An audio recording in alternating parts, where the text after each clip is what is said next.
Dieu avait promis de bénir Abraham et à travers lui, bénir toutes les nations de la terre. Dieu fit la même promesse au fils d'Abraham, Isaac, et au fils d'Isaac, Jacob.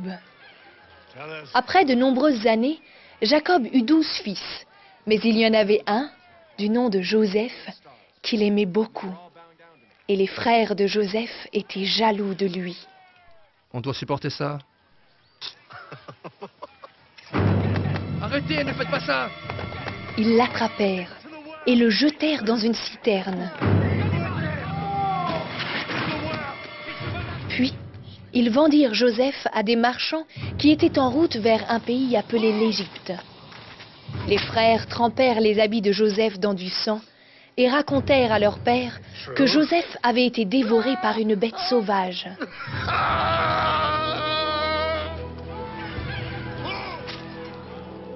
Joseph entra en Égypte comme esclave.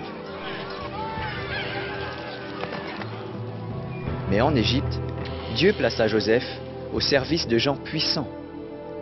Après quelque temps, Joseph fut appelé à comparaître devant le souverain d'Égypte, qu'on appelait le Pharaon. Il fut demandé à Joseph d'interpréter un songe. Dieu donna à Joseph l'interprétation correcte concernant une grande famine qui allait venir sur toute la terre. Le Pharaon fut très content de Joseph et lui donna le commandement de tout le pays d'Égypte. Désormais, prosternez-vous devant lui. Lorsque la famine s'étendit sur la terre, la famille de Joseph souffrit beaucoup dans le pays de Canaan. Mais en Égypte, Joseph avait rempli les entrepôts. Et bien que Joseph ait été trahi par ses frères, il gardait toujours un amour profond pour sa famille.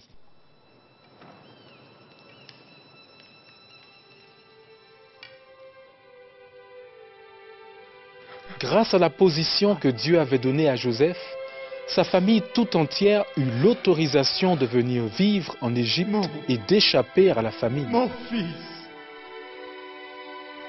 Mon fils bien-aimé. C'est ainsi qu'un peuple par lequel Dieu allait bénir les nations vint habiter dans un pays qui n'était pas le sien.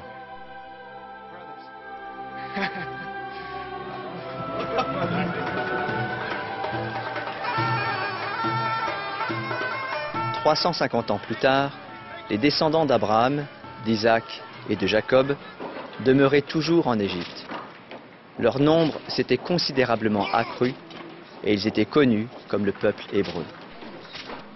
Un nouveau pharaon régnait qui craignit que le peuple hébreu ne devienne trop nombreux.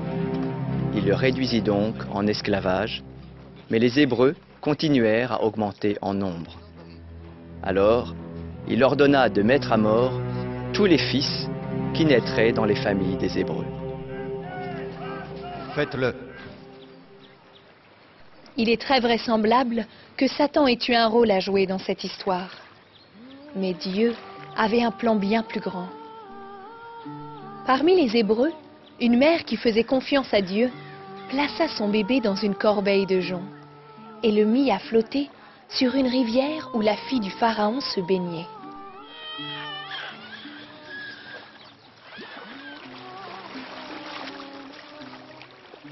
Quand la fille du Pharaon vit l'enfant hébreu, elle le recueillit. La fille du Pharaon adopta le petit garçon. Elle lui donna le nom de Moïse. Et cet enfant hébreu grandit comme un prince d'Égypte.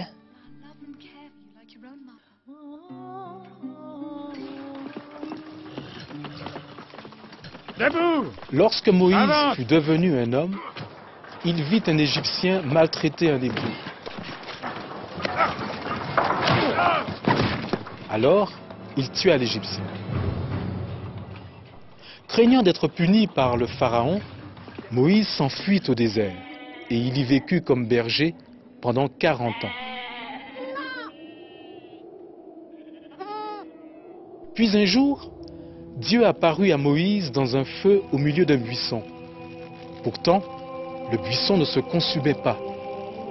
Et de ce buisson, Dieu parla à Moïse. Moïse, je suis là. Dieu dit à Moïse de retourner vers son peuple et de le conduire hors d'Égypte. Dieu lui promit d'être avec lui. Moïse eut peur, mais il obéit à Dieu.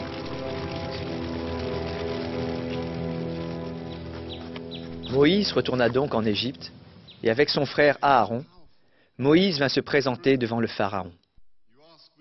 Mais le cœur du Pharaon s'endurcit à l'égard du peuple hébreu, et il refusa de le laisser partir d'Égypte.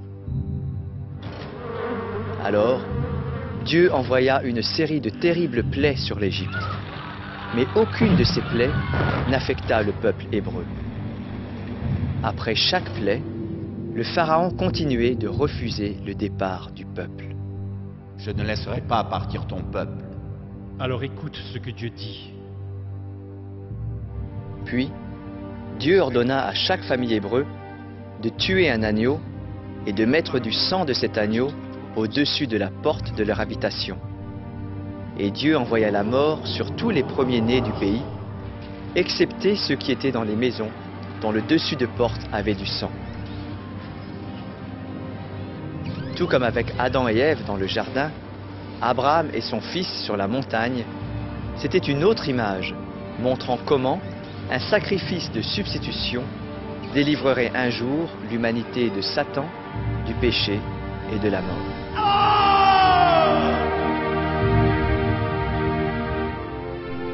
Alors qu'il part!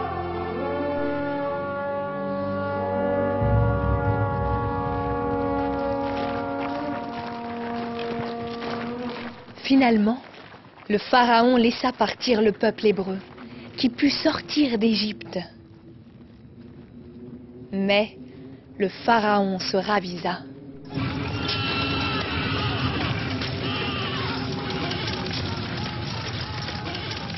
À la tête de son armée, il poursuivit le peuple hébreu jusqu'au bord de la mer.